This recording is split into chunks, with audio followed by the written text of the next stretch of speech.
Geseëndes, baie welkom by hierdie uitsending van Menorah Tabernakel. My naam is Frik Weideman en dit is vandag vir my 'n voorreg om jou te kan bedien met die woord van Skepper, lewende God op hierdie apart gestelde dag. Dit is vandag Shabbat. En op hierdie besondere dag groet ek jou in die wonderbare naam van ons Meester Yeshua. Mense, hy is ons verlosser, hy is ons saligmaker, hy is die een wat weer gaan kom as die Messias. Hy is die bruidegom wat in gereedheid staan om sy bruid te kom haal. En ek en jy wat sy bruid is, dat ons in heiligheid sal wandel, in voorbereiding sal wandel. En dat wanneer hy kom, dat ons gereed sal wees om sy koms tegemoet te gaan. En weet jy mense, elke keer wanneer ek die woord lees, dan besef ek dat ons het 'n toekoms.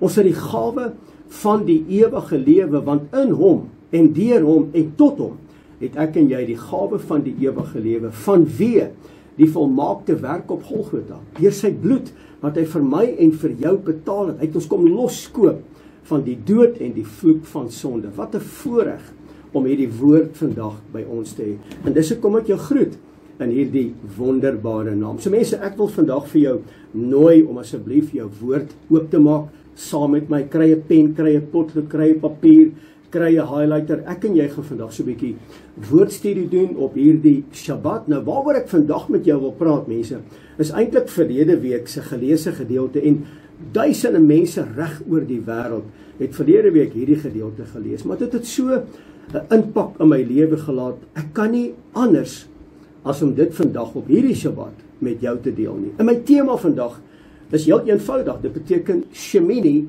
wat eintlik die 8ste beteken. In die oomblik wanneer jy die woord lees en jy sien die 8ste, dan moet jy weet dit beteken 'n nuwe seisoen, 'n nuwe begin. Dit is ook die verwysing na die nuwe hemel en die nuwe aarde in die boek van Openbaring. En dan, ek weet nie of jy kan onthou nie, maar tydens die Loofhuttefees het Meester Yeshua opgestaan op die 8ste dag en hy het gesê, as iemand in my glo, soos die skrif sê, met ander woorde soos wat die Torah sê, dan sal strome van lewende waters uit sy of haar binneste vloei. Nou vandag is dit my gebed, dat jy daai stroom, wat van die troonkamer van die lewende God afkom, dat ek en jy in daardie stroom sal staan. So my tema vanoggend, en dankie dat jy ingeskakel is Shemini, wat beteken die 8ste, en ons gaan lees in 3 hoofstukke, en asseblief, gaan doen jou eie huiswerk hierna, gaan lees self. Wat sê die woord vir jou in Levitikus hoofstuk 9, 10 en 11? Terloops, ek praat met soveel mense, en min mense lees in die boek van Levitikus, want hulle sê, amper soos verlede week se woord, nee, die volk sê, so die mense sê dat dis 'n boek van te veel reëls.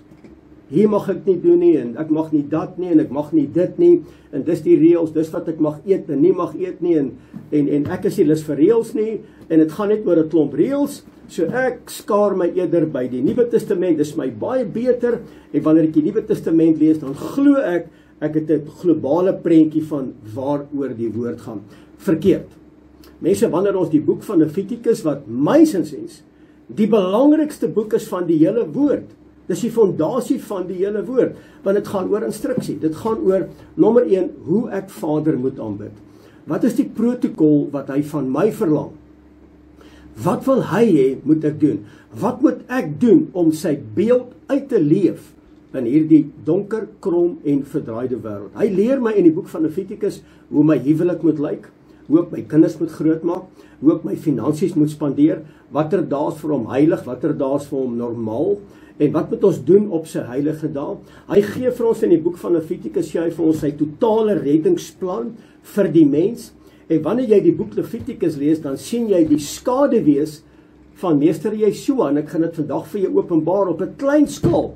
Mense, as ek die hele gedeelte moet hanteer wat ek wil hanteer, gaan ek en jou 2-3 ure sit op hierdie kamera, en ek wil jou die geleentheid gee om ook jou eie huiswerk te gaan doen. So mense, wat my betref, is die boek van Levitikus die belangrikste boek, want dit gaan oor instruksie. Instruksie wat Vader wil hê om dinge te doen op sy manier. Dit is belangrik wat ek vanoggend vir jou sê. So ons gaan so 'n bietjie kyk in woordstudie vandag, en dankie dat jy ingeskakel is, oor Levitikus hoofstuk 9, 10 en 11. So nommer 1, Levitikus hoofstuk 9 gaan oor oor die heiligheid van Jotai Wafai. En dan Levitikus hoofstuk 10, vreemde vure, en dan wat is rein en wat is onrein kosse, en daar is ewigdurende debatte oor wat is rein kosse en wat is onrein kosse, en natuurlik alles is nou rein, want dit het ook gesterf saam met Meester Yeshua, en toe hy opstaan uit die doodheid, het die onrein kosse agtergebly, en dit wat hy rein verklaar is rein, en so argumenteer die mense, maar ons lees eintlik die boek van Levitikus heeltemal mis, want wanneer jy die fondasie het, en jy gaan lees wat met Petrus gebeur het in die boek van Handelinge, dan sien jy 'n totale ander prentjie. Nou ek gaan vandag poog om hierdie nuwe prentjie aan jou te openbaar, sodat jy kan weet, ook in dit wat ons eet, bring ons dit nader aan Vader of stoot ek weg van Vader af? Jy weet, dit is my belangrik dat ons moet terugkeer na Jotai Wafai, die Almagtige se beeld, want ek en jy is geskape na sy beeld, en ek en jy moet hierdie beeld gaan uitleef in hierdie donker, krom en verdraaide wêreld, en om dit uit te leef, moet ons dit doen op sy manier. So kom ons kyk na die twee maniere wat op hierdie stadium heers in hierdie wêreld. Die eerste manier is natuurlik Jotai Wafai, die Almagtige se manier. Mense, wat my betref, is dit die enigste manier. Want as jy in sy weë wandel, mense, ek kan getuig daarvan, wanneer jy in sy weë wandel, mense, dan is daar seën, en dan is daar lewe, want die oomblik wanneer jy in eenheid staan met sy woord, dan sal jy gesalf wees met die olie wat van die baard afloop van 'n arend tot in sy skoene, met ander woorde, daar gaan salwing wees op jou lewe, nommer 2, daar gaan lewe wees in jou lewe, jy gaan lewe tot die volheid van sy liefde, en tot die volheid van sy genade, en dan derdens, mense, gaan jy seëninge ontvang, wat hy sê, wanneer ons in eenheid staan, ek stuur, ek command, ek gebied my seëninge na daardie man, daardie vrou, of daardie huishouding. En dan die tweede manier is uiteraard ons manier. En na ons manier, jammer om te sê, lei na verwoesting, en dit lei na die dood. So mense, ons gaan vandag kyk in hierdie besondere studie van Shemi, wat beteken die 8ste, nou die 8ste beteken, ek wil my heerlikheid oor my volk uitstort.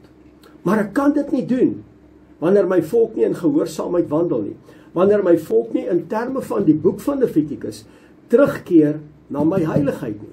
As my volk die eenvoudige goed, wat ek vir hulle sê om te doen, om dit op my manier te doen, en hulle verwerp dit, sal hulle my heerlikheid nie sien nie. So dit is vandag my belangrik dat ek en jy hierdie woord moet benader vanuit die sienswyse, ek wil Vader sy heerlikheid sien. Nou dit daar gelaat, wil ek sommer net nou stop en te sê, Vader, ek bid nou, voor ek begin met hierdie studie, bid ek nou, Vader, dat u woord vandag die snelle gang sal gaan. En Vader, dat hierdie woord ingang sal vind in elkeen se lewe, elke man, vrou, seun en dogter wat vandag ingeskakel is.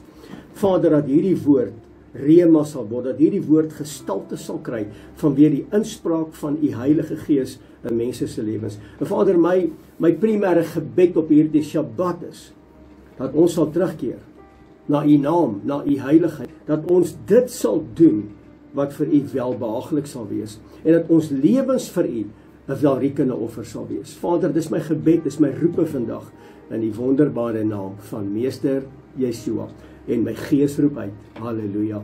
So mense, ek wil vandag vir jou sê, die boek van Levitikus is vir my die belangrikste boek in die totale Bybel, want dit gee my die fondasie oor wat Vader van my wil hê as 'n ambassade op hierdie wêreld. Want onthou net, ek en jy sy tempel. 1 Korintiërs hoofstuk 6 vers 19 tot 20. Weet julle nie dat julle liggame is die tempel van die Heilige Gees nie? Julle is duur gekoop. Wat ek en jy moet doen met hierdie tempel of hierdie tabernakel, ons moet sy beeld gaan uitleef. Ek en jy moet sy ambassade wees op hierdie aarde. Ons Vader wat in die hemel is, laat u naam geheilig word. Laat u koninkryk kom, laat u wil geskied, soos dit is in die hemel, net so op hierdie aarde. Met ander woorde, ons moet wandel in dit hoe Vader wil hê ons moet wandel, om dinge te doen op sy manier. As ons dit op sy manier doen, mense, dan het ons seën. Dan het ek en jy lewe. Doen jy dit op jou eie manier, wil ek vandag vir jou sê, is daar dood en verwoesting in jou lewe. Dis hoekom hierdie wêreld so lyk. Dis hoekom huwelike so lyk. Dis hoekom gesinne uitmekaar uitval as gevolg van dit. So mense, kom ons kom terug na ons woordstudie, Shemini. Dit is vandag sommer 'n lekker studie saam met jou en ek is opgewonde om dit vandag met jou te deel. En asseblief, gaan lees sommer die hele gedeelte terwyl ek hoofstuk 9 hanteer wat ek werklik net sinopties vir jou opgesom het. Gaan kyk na die hele gedeelte en maak aantekeningetjies. Gaan kyk in jou Bybel. Dalk het jy 'n Bybel, as jy lees is daar 'n verwysing. Gaan kyk na die verwysing. Vat 'n ander Bybel. Vat byvoorbeeld 'n nuwe vertaling of 'n ouer vertaling of kyk wat jy het en gaan Google om te kyk maar wat is die betekenis van dit wat ek vandag vir jou gee. Word 'n student. Word 'n volger. 'n Student-volger van Meester Yeshua. Shemini. Studieveld, Levitikus 9 tot en met 11. Die mense, Levitikus handel oor die Torah, dis in elk geval die middelpunt van die Torah.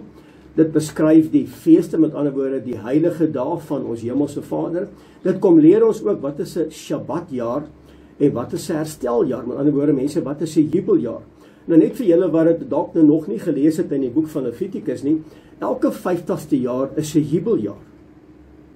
So mense, wanneer jy gaan kyk na die skepping van die hemel en die aarde, dan is daar plus minus 120 jubeljare verby voor die koms van Meester Yeshua se eerste koms, voor sy eerste koms. So jubeljare, as jy jubeljare verstaan in die boek van Levitikus, en jy gaan kyk na die tydskedules reg deur die woord in terme van profetiese uitsprake. Sjoe, mense, dan raak hierdie woord vir my en vir jou 'n absolute boek wat ons nie wil neersit nie, want daar's soveel rykdomme wat geopenbaar word in sy woord. Mense, toe ek hierdie gedeelte lees, toe besef ek maar, ons het nie 'n benul van die verborgenheid en die rykdomme in Vader se woord nie, en ons almal dink, ons het hierdie verhouding, ons weet so baie. Mense, ek weet niks, en dis hoekom dit vir my belangrik is om hierdie met jou te deel, want toe ek dit lees, en ek besef waaroor dit gaan, het ek besluit, maar ek wil dit vandag met jou deel. So Levitikus is in die middel van die Torah. Dit beskryf die feeste en die heilige dae wat vir Vader belangrik is. Terloops, mense, Levitikus 23 sê, hy sê hierdie is my feeste.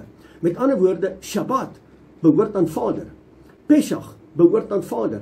Ongesuurde brode behoort aan Vader. En so al die feeste, al die heilige dae, hy sê, hierdie is my heilige dae. Julle moet dit uitroep as heilige byeenkomste tot eer van my naam. Doen dit op my manier en nie op julle manier. So mense, dit is belangrik dat hy ook aan op die Shabbatjaar en die hersteljaar.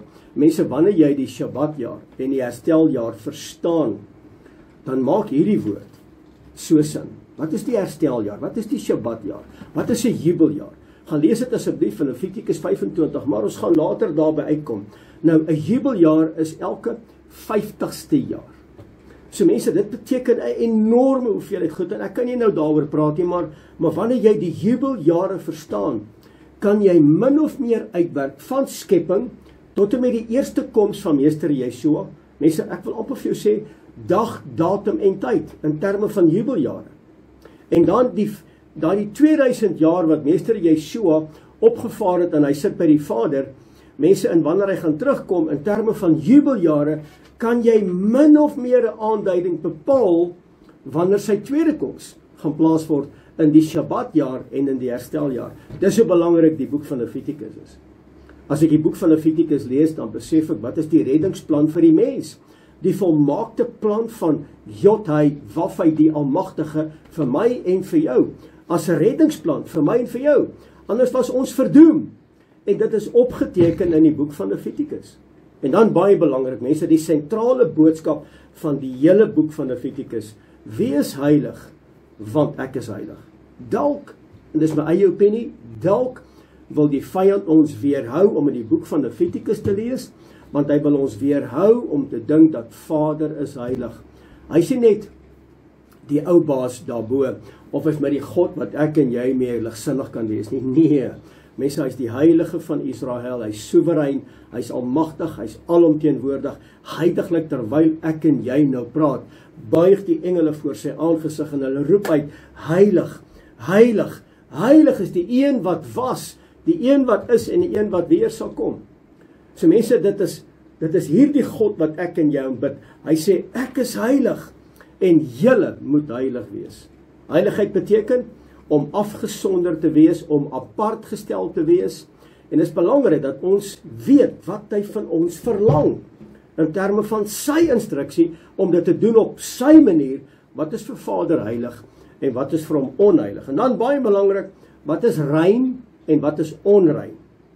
En dan praat hy in die boek van Levitikus oor sy heilige priesters, en terloops, ek en jy is vandag sy priesterlike koningsvolk, 1 Petrus 2 vers 9, weet julle nie, dat julle is 'n koninklike priesterdom, julle is 'n afgesonderde volk vir hom. Afgesonderd beteken heilig. Ek kan my nie gaan skaar by die wêreldse feeste en die wêreldse dinge nie. Ek moet heilig wees. So die boek van Levitikus beteken eintlik teshuvah. Keer terug na my om weer goed te doen, om jou huwelik en jou finansies en jou besigheid en jou kinders en jou handel en jou wandel te doen op my manier. Want as jy dit langer doen op jou manier, gaan daar dood en verwoesting wees in jou lewe. Want ek kan jou nie seën nie.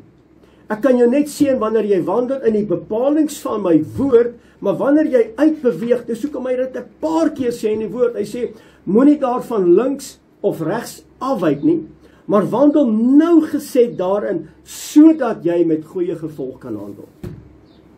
En dan praat hy in die boek van Levitikus, en veral in hierdie 3 gedeeltes, praat hy oor sy heilige priesters. Hy praat oor die heilige plek, sy plek van samekoms, met ander woorde die tent van samekoms. En waar is daai tent vandag?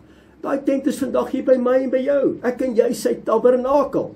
1 Korintiërs 3 vers 16, 1 Korintiërs 6 vers 19 tot 20. Weet julle nie, julle is gekoop, julle is duur gekoop, julle is my tabernakel, julle is my tempel. Wandel so. So in my tempel is daar reëls, is daar instruksies, om dit te doen op my manier. En dan die derde ding, ek en jy moet 'n heilige volk wees. Dis belangrik. So mense, Levitikus hoofstuk 9, dis hoekom ek hierdie met jou wil deel, want toe ek hierdie goed lees en ek besef en ek doen my studie, mense onthou net, ek is 'n student. Ek is 'n akademikus wanneer dit kom by die woord, want ek kan die woord nie neersit nie. En nou met die boek van Levitikus is dit net, wow, ek sê net, Abba, U is so heilig. U is so gevul met die rykdomme. Ek het net die woord. Abba, openbare my asseblief dit wat U wil hê. Ek moet weet, openbare my die verborgenhede van U woord. Ja, mense, hierdie is vir my absoluut wonderlik. So mense, Levitikus 9, en ek het dit net sinopties opgesom, asseblief gaan maak studie van die hele gedeelte van Levitikus 9, en dan gaan jy sien met jou eie oë, die grootheid en die verborgenheid. Ek lig net 'n paar sentrale goed vir jou uit, dat jy kan sien die belangrikheid van hierdie transformasie boodskap. Levitikus 9 begin waar Moses vir 7 dae lank het hy in die tabernakel gewerk. Met ander woorde, Moses het toegang gehad in die tabernakel, want Moses het gewandel in die orde van Melchisedek. Die mense, dis bokant die Levitiese orde. En Vader sê toe vir hom, Moses, ek wil hê dat jy moet Aaron vir my aanstel en augureer hom, stel hom aan as die hoëpriester, sodat hy vir my dienswerk kan doen in die tabernakel. So dit gebeur toe nou op die 8ste dag. Nou op die 8ste dag was Aaron en sy 2 seuns ingesweer as hoëpriester en priesters om dienswerk te doen in hierdie tabernakel. En nou bring hulle 'n dier voor Vader in die tabernakel. Hulle noem dit 'n sondeoffer. Gaan kyk in jou woord. Nou die sondeoffer is die verwysing na meester Yeshua. En dan praat die woord van 'n graanoffer met olie. Nou die oomblik wanneer jy 'n graanoffer met olie sien, dan moet jy weet, dis 'n verwysing na my en na jou. Want die graanoffer gaan oor die koring, en om graan te kry in sy finale produk, beteken dat hierdie graankorrel was onder druk geplaas. Daar was verdrukking gewees. Sodat hierdie graankorrel uit die einde van die dag kan uitkom as 'n suiwer graankorrel. Net so die olie. Die olie gaan deur die parskyp, die olyf word gepluk van die olyfboom, hy gaan in die parskyp, hy word onder druk geplaas, en die olie word uitgedruk, en daardie olie word as 'n bruikbare item gebruik, eerstens vir die menorah om in te brand, en dan tweedens uiteraard vir ander doeleindes, wat natuurlik 'n gesprek is vir 'n ander dag. En so die graanoffer met die olie is die verwysing na sy bruid. Dis wat Jottai-Waffai aan my wil openbaar en aan jou wil openbaar, dat ons is die koring en ons is die olie. En hy praat juis hieroor met die 10 maagde om te sê, maar julle het nie olie nie. Met ander woorde, julle het nie die waarheid nie. Julle het nie die Torah nie. Julle bring vreemde vure voor my aangesig. Dan klop hulle in die deur en dan sê hy, gaan weg, want ek ken julle nie. Gaan weg. En dan kom hulle en vra hulle, gee ons van julle olie. Ek kan jou nie gee van my olie nie, want die ure wat ek spandeer met die woord, is ook jou verantwoordelikheid om tyd te spandeer met die woord. In hierdie gedeelte van Levitikus 9 gaan dit oor die gehoorsaamheid bring sy almagtige teenwoordigheid. Kan jy sien hoekom ek hierdie met jou wil deel? En dan die offers wat die priesters moes doen, is die verwysing na die perfekte reddingsplan van Meester Yeshua, wat alreeds bepaal is, mense, in die boek van Levitikus hoofstuk 9. Asseblief, gaan lees dit. Levitikus 9 gaan oor die brandoffer, verteenwoordig die reiniging van vlees en gedagtes. Mense, belangrik dat my vlees, my tabernakel, my tempel, moet in lyn wees met Vader in terme van heiligheid. Mense, ek kan nie my ore gaan uitleen na valsheid nie, na leuns nie. Ek kan nie my oë gaan uitleen na die verkeerd en die gruwels voor Vader, en ek bring dit in hierdie tabernakel of ek bring dit in hierdie tempel in nie. Ek kan dit nie doen nie. So ek moet versigtig wees waarna ek kyk op my telefoon en of op my rekenaar. Ek kan nie my oë uitleen nie, want die brandoffer verteenwoordig die reiniging van my vleesmens en ook my gedagtes, dat my gedagtes suiwer sal wees, gedagtes sal wees aangaande Vader, om dinge te bedink wat eerbaar is, wat lieflik is, wat loflik is. En dat my vleesmens, ook in dit wat ek eet, in dit wat ek doen, my handel en my wandel, my spraak, my gedagtes, my oë, my ore, my reuk, wat my hande doen, waarheen my voete loop, dat het in harmonie sal wees met Jottai-Waffai, die Almagtige. Want die oomblik wanneer ek in eenheid staan met hom, mense, gebied hy sy seëninge. Wanneer ek dit nie doen nie, dan staan ek as 'n onreine voor sy aangesig, en ek is nie toelaatbaar in sy tempel nie. Jy moet dit verstaan, en ek gaan dit nou met jou deel. So die oomblik, en gaan lees dit in die boek van Levitikus hoofstuk 9, die oomblik toe Aaron in die tabernakel inbeweeg, en hy kom uit en hy lig sy hande op en hy seën die volk. Onthou net, ons is nou in die boek van Levitikus, en later seën hy die volk in Numeri, hoofstuk 6 vanaf vers 24. So hier kom die heel eerste seëninge op die 8ste dag. En toe hy die volk seën met die magtige teenwoordigheid van Jottai-Waffai, toe gebeur daar niks. En hy sê vir Moses, Moses, wat het jy nou gedoen? En Moses sê, wie wat, kom ek gaan saam met jou. En Moses gaan saam met hom in die tent van samekoms. En toe hulle saam ingaan, toe sien die volk, hierdie twee manne stap saam. En met ander woorde, Moses was nie jaloers op sy aanstelling. En Aaron was nie jaloers op die aanstelling wat Moses geniet ten opsigte van Vader nie. En hulle stap in eenheid in die tent van samekoms, en toe hulle uitstap, lig hulle hande op en hulle seën die volk. En toe hulle dit gesamentlik seën, toe kom die heerlikheid van ons hemelse Vader, Jottai-Waffai, die Almagtige, oor die hele volk. En hulle gaan in aanbidding en hulle buig hulle aangesig na die aarde toe. En hulle sê waarlik, nou wanneer jy dit lees, dan moet jy weet, Moses is soos die skaduwee van die Messias, die middelaar. Met ander woorde, hy is ons verlosser. Moses vervul daardie rol as die profeet, want Moses, toe hy by die aarde gewandel het, toe sê Vader vir hom, daar gaan 'n profeet opgerig word, groter en sterker as jy. Met ander woorde, sy naam is Meester Yeshua. So Moses is die tipologie van Meester Yeshua. Aaron is die hoëpriester. Wie is vandag ons hoëpriester? Meester Yeshua. En toe Aaron en Moses gesamentlik instap, toe word die eenheidsrol vervul in die Messias. Meester Yeshua, hy is die profeet, hy is die hoëpriester, en ek en jy moet terugkeer na die beeld van Jottai-Waffai om sy karakter uit te leef, want ons het Meester Yeshua as ons verlosser en ons saligmaker, en ons is aangestel as priesters en konings in sy koninkryk, en ek en jy moet presies dieselfde uitleef as wat Moses en Aaron uitgeleef het. Kan jy sien hoe belangrik is hierdie gedeelte? Man, ek is opgewonde oor dit. So mense, kom ons lees vir jou In Levitikus hoofstuk 9 vers 4, ek lees gesaam met my asseblief. En op die 8ste dag, met ander woorde 8 beteken net in 'n spesiale seën, het Moses en Aaron en sy seuns en die oudstes van Israel geroep. En Aaron gesê, neem vir jou 'n bulkalf wat natuurlik sterkte beteken, dit beteken alef, as 'n sondoffer, met ander woorde, wie is die sondoffer? Meester Yeshua, en 'n ram as 'n brandoffer, nou op Versoensdag, op die dag van Yom Kippur. Dit is natuurlik die 6ste fees van al die 7 feeste. The Day of Atonement, of Yom Kippur, of die Versoensdag. Mense, is daar 'n ram, daar's 2 ramme.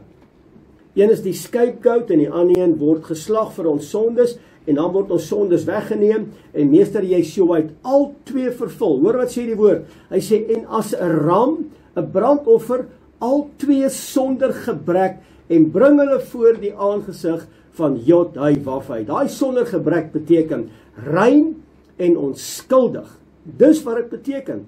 En hierdie is 'n verwysing na Yom Kippur met die 2 ramme. Mense, wat die een geslag word terwille van die volk se sondes, waar die hoëpriester instap op die enigste dag na die allerheiligste toe, en hy doen atonement vir ons sondes. En hierdie is die heenwyse na dit. Kan jy sien hoe diep is hierdie woord? Levitikus hoofstuk 9. Ek lees hom vir jou van vers 4 in die 83 vertaling. Hoor wat sê die woord? Hy sê, hulle moet ook 'n bul en 'n ram bring as 'n maaltydoffer aan Jod-Heh-Wav-Heh, aan hom, sowel as 'n graanoffer wat met olie aangemaak is. Nou ek het nou vir jou verduidelik, die graan gaan deur 'n maalproses om die finale produk te kry, so hulle gaan deur crunch, hulle gaan deur verdrukking. So verdrukking is nie altyd sleg vir ons nie. Verdrukking bring die waarheid na vore.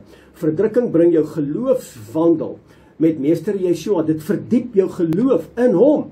En dan die olie wat uit die parskip uitkom, dit beteken ek gaan deur 'n drukgang. En die 10 maagde gaan deur hierdie drukgang, want hulle verwag die Messias. En almal druk hulle in die wêreld druk, en daar's verdrukking en tribulation, maar hulle staan vas. En daarom sê die woord, hy wat volhard tot die einde, hulle sal gered word. So die graanoffer is ons verdrukking en volharding, en die olie is die Torah, die fondasie. En dit het gebeur ook in Matteus hoofstuk 13. So mense, blaai gesaam met my na Matteus hoofstuk 13, maar asseblief, gaan lees die hele gedeelte. Dan gaan jy sien hoe Levitikus in die Nuwe Testament, en ek hou nie van die woord Nuwe Testament nie, maar dit is een totale woord. Want die hele skrif is vir ons ingegee vir weerlegging en opleiding en opvoeding. Maar Matteus hoofstuk 13 gaan oor die volgende. Hier kom 'n man en hy saai toe goeie saad in sy lande. En terwyl hy slaap, kom 'n slegte man, met ander woorde die vyand of die duiwel, en hy kom saai onkruid in hierdie selfde lande. En dis die gelykenis van die onkruid tussen die koring. Nou met die onkruid en die koring wat nou saamgroei, nou sê die woord, en 'n man het goeie saad gesaai, en terwyl hy slaap, het 'n slegte mens onkruid gesaai, en dit is die werk van die vyand. En die koring en die onkruid het albei sigbaar geword. Met ander woorde, albei het opgegroei. En dit is die simbool van gemeentes vandag. So in die gemeente is daar goeie saad en daar is slegte saad. In die gemeente kry jy hulle wat op die nou pad wandel en hulle wat op die breë pad wandel. Die nou pad lei na die ewige lewe, maar die breë pad, hulle wat nie wil wandel in die instruksies van Jod-Heh-Wav-Heh die Almagtige nie. Hulle is op die breë pad, hulle doen dit op hulle manier. Op hulle manier is vir hulle reg, maar Vader se manier is vir hulle verkeerd, want hulle sou sê, nee wat, na Meester Yeshua se dood en opstanding is dit nie meer nodig nie. Hulle is op die breë pad, so wees op die uitkyk dat jy op die smal pad sal bly. Daar sal teen oestyd 'n besluit geneem word, vers 30. Laat albei saam groei tot en met die oes. Want die slawe kom en die werknemers kom en hulle sê, meneer, moet ons nie dalk hierdie onkruid gaan uitspit? Hy sê, nee, nou maak julle die koring ook seer. Wag tot met die oestyd. In die oestyd sal ek vir die wat oes sê. Nou daai van die wat oes sê, kom ook voor in Matteus hoofstuk 24, in die laaste gedeelte, waar die wolke oopskeer, Meester Yeshua kom neer, en hy gee die opdrag aan sy engel, hy sê, gaan haal my uitverkorenes van die noorde, die suide, en die ooste, en die weste. gaan haal hulle vir my, gaan bring my oes in van my afgesonderdes, hulle wat gewandel het in my weë, hulle wat afgesonderd is, hulle wat apart gesteld is van hierdie wêreld. In die oestyd sal ek vir die wat oes, met ander woorde vir my engele wat oes sê, maak eers die onkruid bymekaar, bind dit in bondels om te verbrand, maar bring die koring na my skuur toe. Joh! En dis geopenbaar in Levitikus hoofstuk 9. Kom ons gaan verder. In Levitikus hoofstuk 9 van al die verskillende diere wat Aaron moes geslag het om dit te bring voor die aangesig van Jodai as 'n offer. Nommer 1, dis natuurlik alles op die 8ste dag, né? So die bok gaan oor misleiding. Die bulkalf gaan oor die goue kalf wat die volk opgerig het in ten tye toe Moses op die berg was om die ketubah te kry by Jodai Wafai die Almagtige. Die skaapram gaan oor die Pesach, die bloed van die lam. Die bul gaan oor sterkte, Alef. Hy is ons God, hy is ons Vader, hy is die bron van alle bestaan. En die ram gaan oor my handeling. Ek het berou oor my handelinge. En ek het hier 'n ramshoring. En hierdie ramshoring, met ander woorde, hierdie ramshoring keer terug. As ek hom so sou blaas, dan keer hy terug om te teshuvah. Dis hoekom hy 'n ram gebring het as 'n offer, dat ons sal terugkeer na Vader se weë, na die ancient ways. Jeremia 6 vers 16, wanneer ons by hierdie kruispad staan, dat ons sal kies die ou pad. Die tweede gedeelte van hierdie diere is die bok, is die tydperk van Yom Kippur, wanneer daar versoening gedoen word vir ons sondes, wanneer daar atonement deur die bloed vir ons sondes gedoen word. Die kalf gaan oor die verlore seun, die vetgemaakte kalf, die 10 verlore stamme wat moet terugkeer na Vader toe, sodat die huis van Dawid weer een huis sal word. Mense, kan jy sien hoe diep is die boek van Levitikus? Die lam is die lam van Elohim. Die bul is Josef en die skaduwee van meester Yeshua. Die ram is om te teshuvah, want die wederkoms kom, keer terug. Wanneer julle die shofar en die ramshoring hoor blaas, moet julle weet, hy gaan terugkom om sy bruid te kom haal, en dat ek en jy daarin sal wandel. Dis wat Levitikus 9 aanbetref. En mense, ek het nie eens naaste by alles met jou kon deel nie. En dan mense, Levitikus 10, wat so van toepassing is in 2025, in hierdie wêreld waarin ek en jy lewe. En dit gaan oor die dood van Nadab en Abihu. Dis die 2 seuns van Aaron. Aaron is die hoofpriester, hy is aangestel deur Moses, en hierdie 2 seuns van Aaron is normale priesters, en hierdie 2 manne bring vreemde vuur in die teenwoordigheid van Jodai Wafai die Almagtige. Maar stop gou daar vir 'n oomblik. Hulle bring toe vreemde vure in die tabernakel, aan die woorde die tent van samekoms, wat Vader beskou as heilig. Nou moet jy onthou, ek en jy is ook die tempel van die Heilige Gees. 1 Korintiërs 3 vers 16. Weet julle nie dat julle is die tempel van die Heilige Gees? Julle behoort nie aan julleself nie. So wat is heilig? Hierdie tempel is heilig. So nou moet ek en jy baie versigtig wees, watter vreemde vure ons inbring in hierdie tempel, of in hierdie tabernakel. Kan jy sien hoekom ek hierdie boodskap vandag met jou wil deel? Mense, in die oorsprong is Levitikus hoofstuk 9, 10 en 11, dat ons nie vreemde vure sal inbring in hierdie tempel nie, want die Heilige Gees woon in hierdie tempel. So die dood van Nadab en Abihu is omdat hulle vreemde vure ingebring het. Hulle het met ander woorde dit gedoen op hulle manier. Hulle het opgetree teen die bevel van Jodai Wafai. Presies wat ons vandag doen. Ons het nie 'n saak met Vader se instruksies, met sy gebooie, met sy verordeninge, met sy feeste, sy afsprake nie. Ons doen dit op ons manier. Ons bring vreemde vure in hierdie tempel of in hierdie tabernakel in wat vir Vader heilig is nie, want sy Heilige Gees moet inwonend hier woon, en ons bring hierdie wêreldfeeste, en ons bring hierdie absolute Egipte in Babylon, in Moab, bring ons hier in, en ons gebruik hierdie verskoning, nee wat, alles het gesterwe saam met meester Yeshua, en ons gebruik daai verskoning. Mense, kan ek vandag vir jou sê, dat hy is die God van gister en vandag en van môre. Nou, dis Levitikus hoofstuk 10. Hierdie 2 manne is doodgemaak. Die heerlikheid, die vuur van Ja, het uit die hemel uitgekom en uit hierdie 2 manne verorbeur. Hierdie 2 manne is doodgebrand in die tabernakel, in die tent van samekoms, nie buite nie, maar binne. So binnekant is ons dood. Hoor gou wat sê meester Yeshua. Hy sê, julle vereer my met julle lippe, maar julle harte is ver van my af.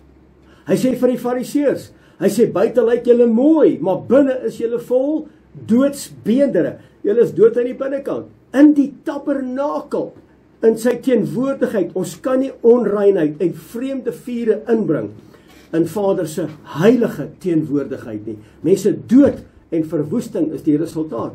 En ons doen dit vandag nog steeds. Lees gesaam met my Levitikus hoofstuk 10 vers 3. Toe sê Moses vir Aaron. Hy sê, dit is wat Jotai Wafai, die Almagtige, gespreek het deur te sê. So wie praat hier? Moses of praat Jotai Wafai, die Almagtige? Maar oor die Heilige van Israel praat nou, en hy sê die volgende. Hy sê, in die wat naby my is,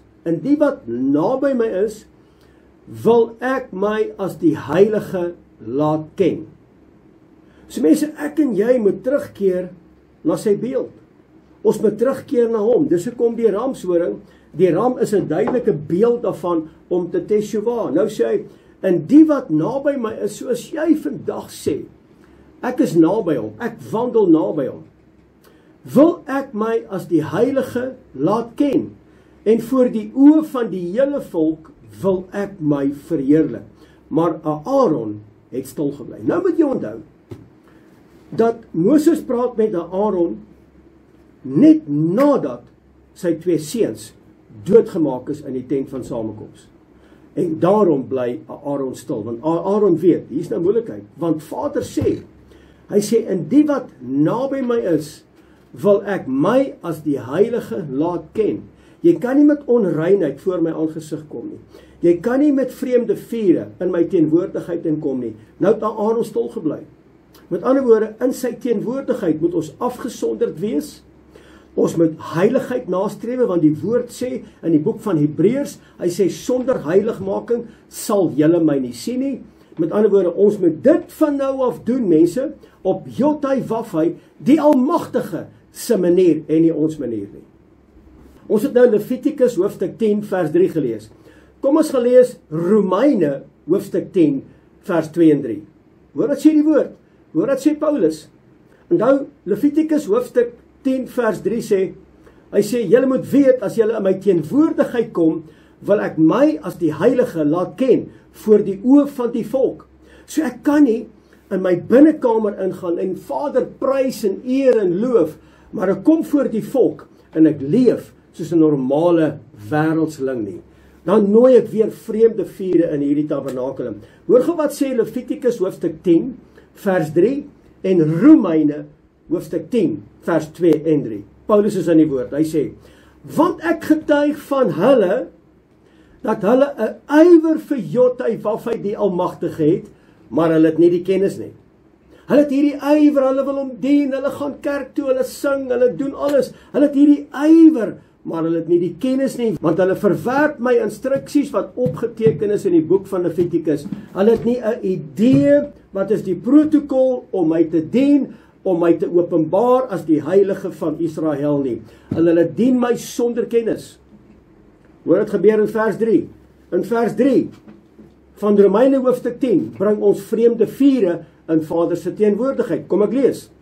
Want omdat hulle die geregtigheid van Jotai Wafai die Almagtige nie ken nie, met ander woorde, wil nie die instruksies lees nie, en hulle eie geregtigheid probeer oprig, vreemde vure, soos die 2 seuns van Aaron, wat inbeweeg het, hulle dit gedoen op hulle manier, en hulle het gesterf, die dood en die vloek en die verwoesting het ingetree, en dieselfde gebeur wat Paulus ons kom leer, wat in 2025 gebeur. Hy sê, want omdat hulle die geregtigheid van Jotai Wafai, die Almagtige nie ken nie, het hulle eie geregtigheid probeer oprig, het hulle aan geregtigheid van Jotai Wafai, die Almagtige, nie onderwerp nie. Wat gaan met hulle gebeur? Eenvoudig. Gaan weg van my, ek ken julle nie. Dan kom die boodskap terug, ja, maar meester, ons het in u naam duiwels uitgedryf, en ons het in u naam, het ons geprofeteer, en ons het in u naam dooies opgewek, en hande op die siekes gelê. Dan kom die antwoord, gaan weg van my, ek ken julle nie. Hoekom nie? Want julle bring vreemde vure voor my aangesig. Julle doen dit op julle manier. Met ander woorde, julle is wetteloos. Julle doen dit nie op die instruksie wat gegee is nie. Nou praat Moses met Aaron, hy sê, Aaron, so spreek Jotty-Waffy die Almagtige, vir die wat naby my kom, moet my heiligheid openbaar. Jy kan nie met onreinheid, en met onheiligheid, en met vreemde vure, voor die aangesig van die lewende God kom nie. Levitikus hoofstuk 10 vers 4, die B-gedeelte. Hoor wat sê die woord? Hy sê, kom nader, halleluja, kom nader, dra julle broers, van die heiligdom af weg, buitekant die laarheid. So waar het hierdie twee manne gesterf? In die tent van samekoms. Wat is die opdrag? Kom nader ouens, kom nader. Dra julle broers vanuit hierdie heiligdom uit weg, buitekant die laarheid. Vat hulle uit. Dieselfde het gebeur met Adam en Eva, toe hulle vir die duiwel geluister het. Toe hulle vreemde vure ingebring het, toe hulle geëet het van die boom, van kennis van goed en kwaad, wat het met hulle gebeur? Hulle is buitekant die tuin verdryf, hulle het nooit weer die voorreg gehad om in te kom nie, hulle is buitekant die tuin van Eden geneem, hulle neem hulle buitekant die heiligdom, hy sê, manne kom in die teenwoordigheid, tel hierdie manne op, neem hulle buitekant die heiligheid van die tent van samekoms. Openbaring 22 vers 15, maar buite is die honde, en die towenaars, en die oreerders, en die moordenaars, en die afgodsdienaars, en elkeen wat die leuns liefhet en doen. Ek huil in my hande. Wat is hulle wat die leuns liefhet en doen? Hulle bring vreemde vure voor die aangesig van Jotty-Waffy die Almagtige. Hulle bring wêreldsfeeste in sy teenwoordigheid. Hulle eet dit wat onrein is voor sy aangesig. Hulle leef en wandel en doen dit op hulle manier. Hulle bring vreemde vure voor sy aangesig. Hulle die leuns lief. Hulle verwerp die waarheid, want hulle weier om Levitikus te lees, want Levitikus gaan oor die instruksies, hoe om Vader Jotty-Waffy die Almagtige te dien in gees en in waarheid. Kan jy sien hoe belangrik is hier die boodskap? Ja, mense. Levitikus hoofstuk 10, vers 6, die B-gedeelte. Hier is 'n bevel. Hier kom Moses met 'n bevel. Nou is die manne uitgedra uit die tent van heiligheid uit. Hulle is buitekant, hulle word buitekant geneem. Nou kom Moses, nou praat hy met Aaron, en hy praat met die ander twee seuns van Aaron. Hy praat met hulle binne in die tent van saam. Hy sê, kom hier, ek begin met julle praat. Hy sê, ek gee vir julle 'n bevel. Vader praat hier, hy sê, dat julle hare nie loshang nie, en maak geen skere in julle klere nie, dat julle nie sterwe, en hy in toorn teen die hele vergadering losbreek nie. Eintlik wat hy sê, moenie rou nie, moenie nou huil nie, moenie nou treur nie, moenie julle klere skeer. Aaron, wees baie versigtig. Jy kan nie nou huil nie, moenie nou treur nie, ek weet jou twee seuns is dood, maar weet jy wat, hulle het vreemde vure voor die aangesig van Jah gebring. Die oomblik wanneer jy nou huil, moet jy weet, wanneer jy huil vanweë die vreemde vure wat hierdie manne ingebring het voor die heilige van Israel, en jy huil, dan stem jy saam met hulle wat gedood is. Jy kan nie nou huil nie. Stop, jy kan nie nou rou nie, moenie jou klere skeer nie, want die oomblik as jy jou klere skeer, dan kom jy in rebellie teen Jotty-Waffy die Almagtige. Pas op wat jy nou doen. Die oomblik as jy huil, gaan hy sien dat jy treur. Jy neem hom kwaadlik vir hulle dood, maar hulle het vreemde vure voor sy aangesig ingebring. Moenie nou huil nie. Moenie wat Jotty-Waffy as onheilig ag, daaroor huil nie. Respekteer dit wat heilig is. Hy is die heilige van Israel. 1 Samuel 16 vers 1. Hoe lank sal jy treur, Samuel, oor Saul? Hoe lank gaan jy huil, Samuel, oor Saul? Ek het hom reeds verwerp. Hy kan nie langer koning wees oor Israel nie. Hy teen my gekom. Hy het gewandel in eie sinnigheid. Hy was wederstrewig. Sy hart was verhard. Hou op huil. Want die oomblik as jy huil oor die ongeregtigheid, dan beteken dit jy stem eintlik saam. Jy kom eintlik by implikasie in rebellie teen Jotwafai die Almagtige. Moenie huil nie. Moenie huil nie. Dit was hulle verdiende loon. Ja, mense, besef jy, kan jy verstaan? Levitikus 10 vers 9. Hier gaan dit oor die priester. Hier gaan dit oor die instruksie vir die priester, wat hy mag en wat hy nie mag doen nie, veral in terme van drank. Stop geraal vir 'n oomblik. Ek en jy is vandag sy priester. Ons is 'n koninklike priesterdom. Hoor mooi, 'n heilige volk vir hom. Heilige volk. Jy kan nie met onheilighede in sy tempel inkom nie. Waar is die tempel? Hier is die tempel. Daar is die tempel. Ons is sy tempel. 1 Korintiërs 3 vers 16. Jy kan nie met sterk drank en met wyn hierdie tempel besoedel nie. En asseblief, moenie na my toe kom met 'n argument van meester Yeshua het water in wyn verander nie. Dan wys dit vir my dat jy nog nie jou woord gelees nie. Moenie.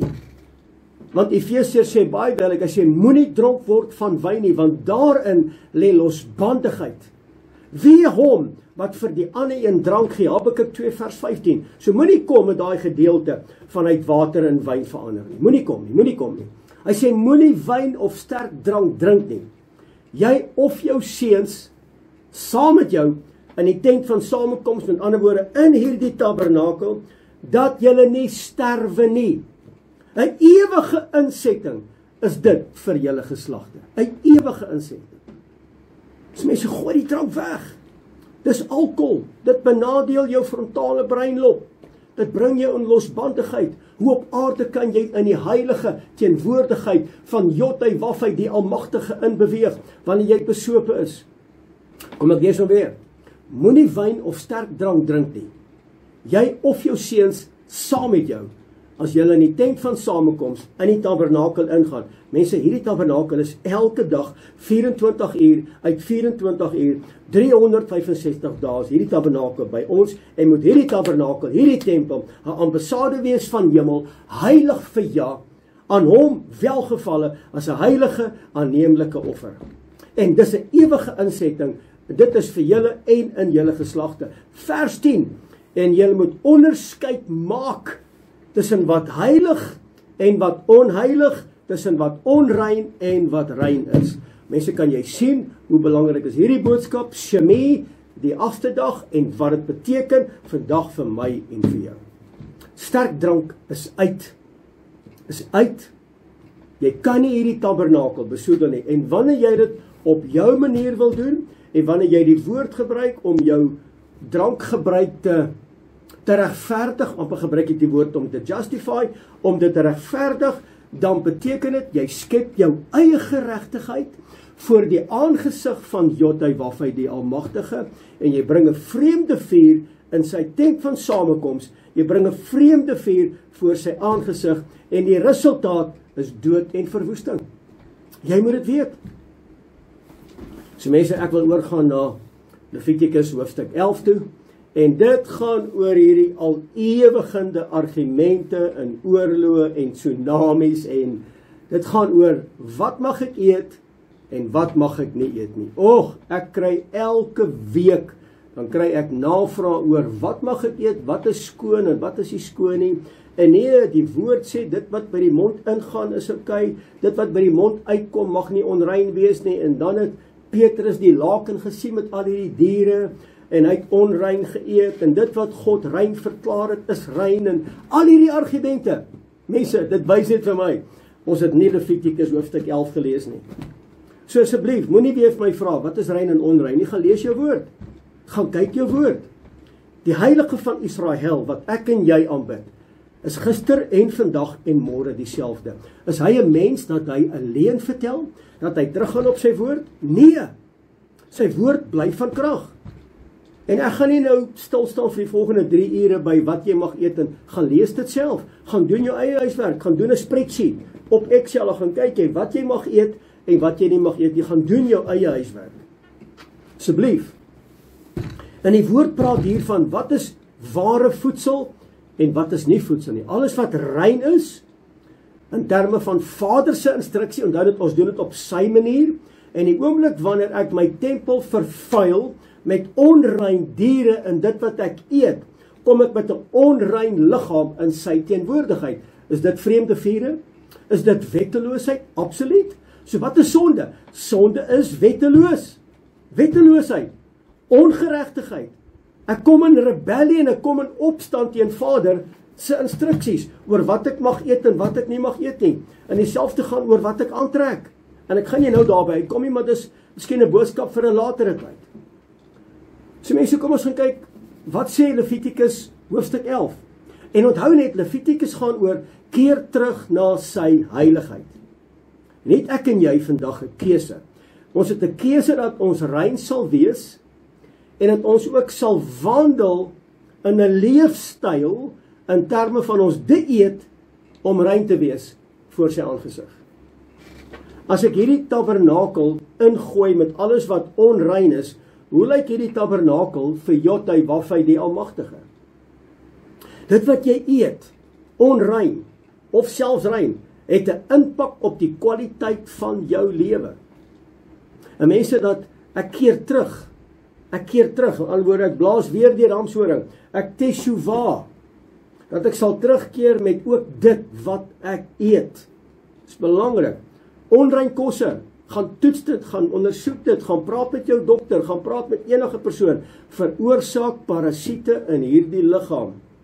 En nou kom selfbeheersing oor jou aptyt en jou gedagtes. So as jou gedagtes sê, nee, daai varkribbietjie, of daai varkchop, of wat ook al die geval, of hierdie ration en chips.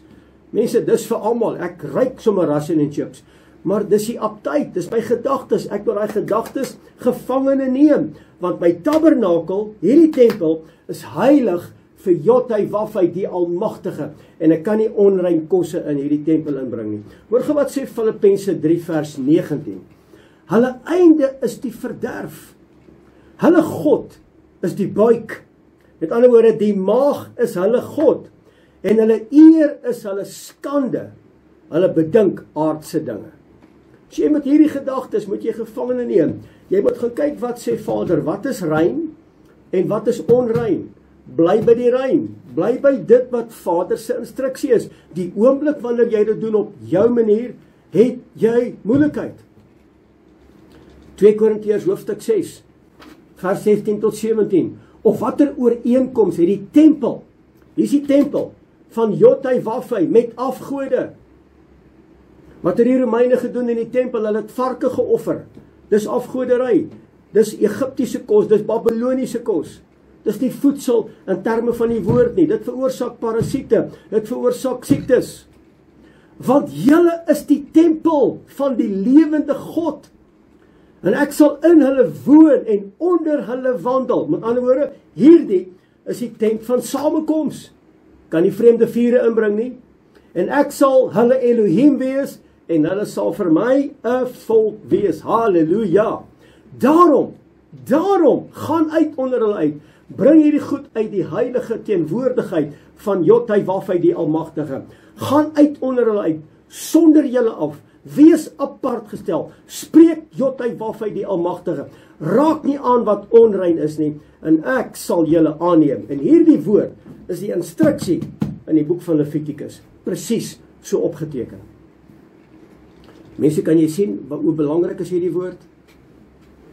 Dat ons ook nie vreemde vure in terme van onrein kosse wat ons sal eet in hierdie tempel toelaat. Nie drank nie, nie sigarette nie, nie onrein kosse nie.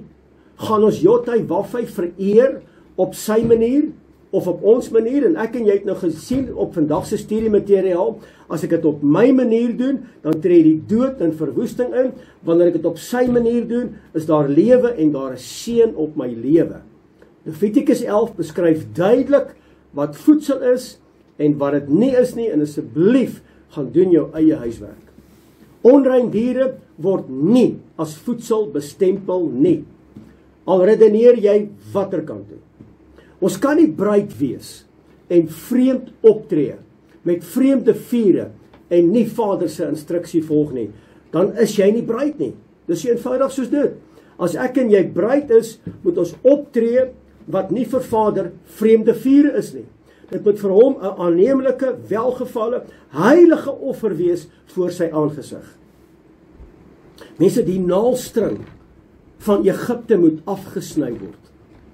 Ek en jy leef met 'n ewigheidsbeginsel. Ons het die gawe van die ewige lewe. Deur Meester Yeshua, deur sy bloed, man, lewe dan heilig, want hy is heilig. En dis wat die boek van Levitikus my leer. En dan die al ewige argument van die prentjie wat Petrus gesien het, sy sinne was verruk, en hy het hierdie prentjie gesien met hierdie laken vol onrein diere en onrein vleis en 'n klomp dinge, jy weet wat ek wil sê. En nou wil ek net vinnig vir jou sê dat diere wat Petrus gesien het, verteenwoordig volke, nasies en tale. En in die boek van Daniël is daar 4 koninkryke wat 4 diere simboliseer.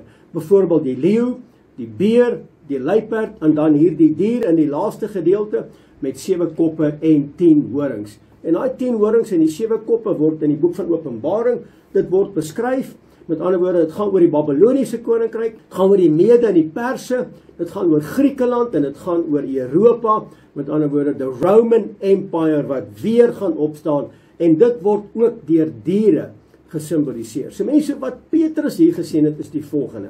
Lees gou saam met my, asseblief.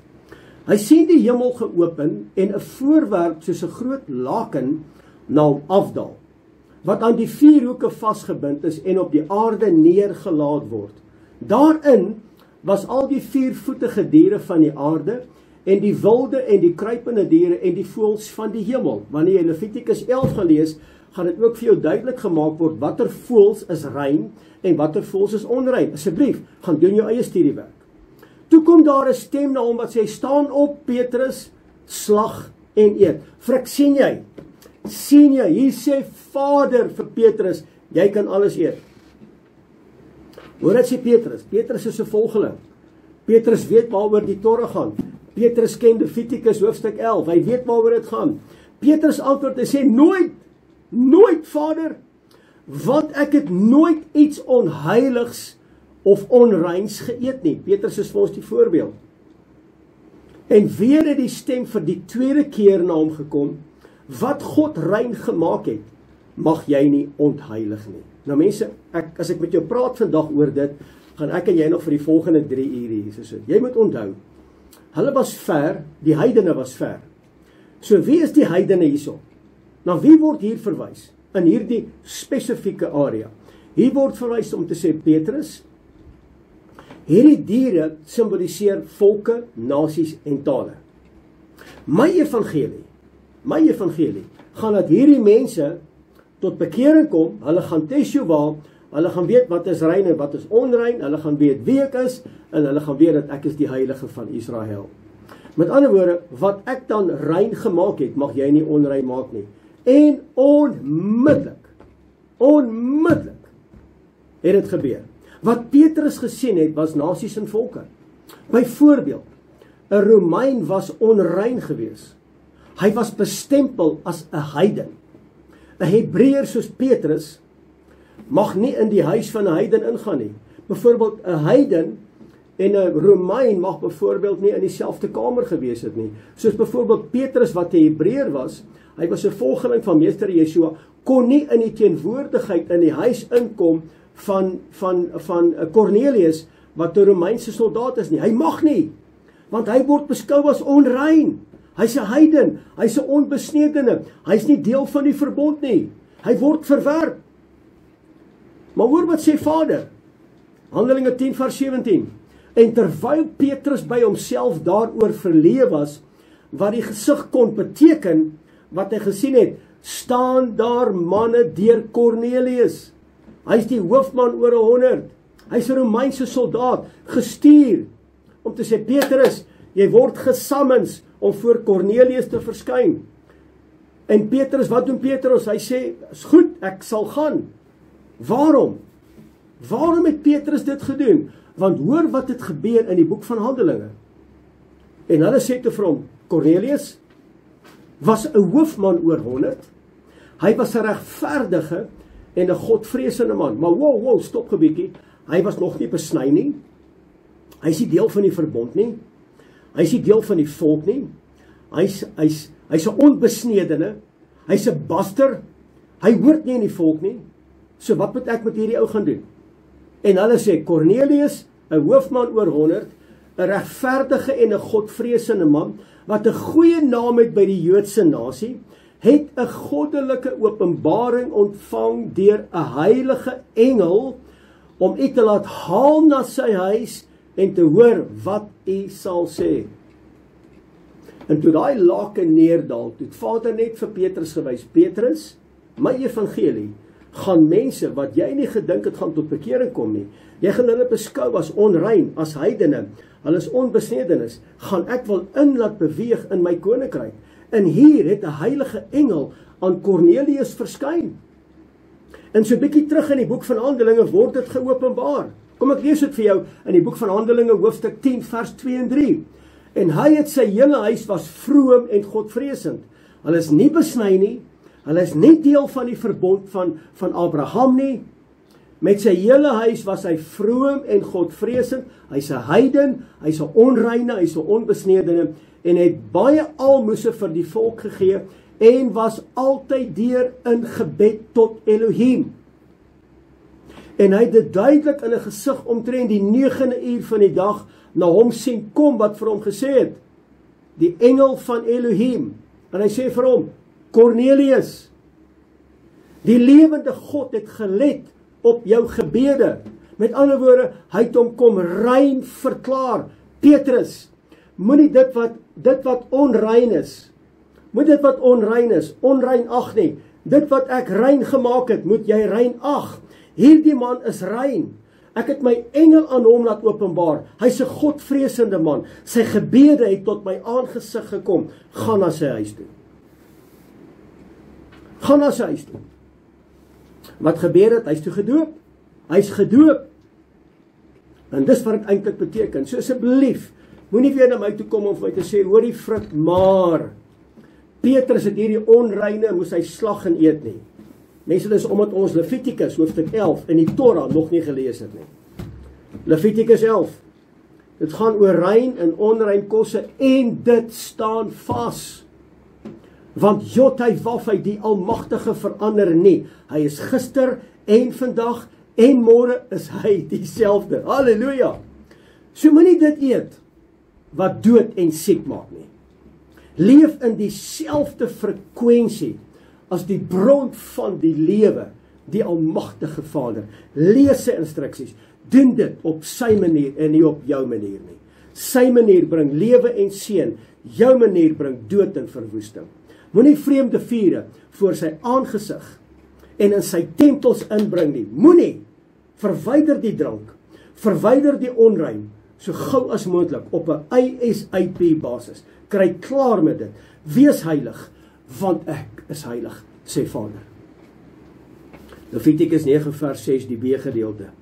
Dan sal die magtige teenwoordigheid van Jotai Wafai, die Almagtige, aan julle geopenbaar word.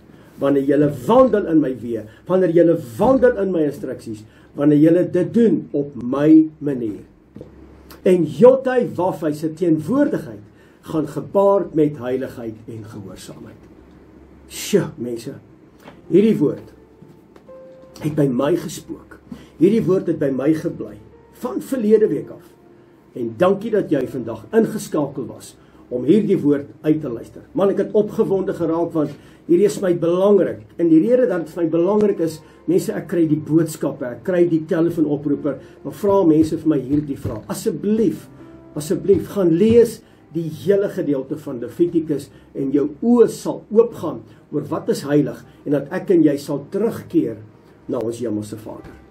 En wanneer ons terugkeer na hom, sal Jotai Wafai se teenwoordigheid gemanifesteer word in hierdie tabernakels, in hierdie tempels, want hierdie tempel moet heilig wees. En ek en jy moet vandag 'n keuse maak, gehoorsaam aan sy maniere, of ons doen dit op ons maniere, en ons gaan die prys betaal. En hier gaan ons die lewe en die seën geniet uit die hand van die lewende God. Mense, baie dankie. Dankie dat jy vandag ingeskakel was by hierdie Shabbat uitsending van Menorah Tabernakel. Ek wil jou seën vandag, dat die teenwoordigheid van ons Hemelse Vader met jou sal wees, by jou sal wees en jou sal omring. Dat sy aangesig oor jou sal skyn en aan jou die vrede gee wat hierdie wêreld nie kan gee nie. Dat sy aangesig oor jou verhef sal word en met jou lankmoedig sal wees. Dat hy genadig sal wees oor jou lewe. En daarmee seën ek jou vandag in die wonderbare naam van Meester Yeshua. En my gees roep uit, Halleluja!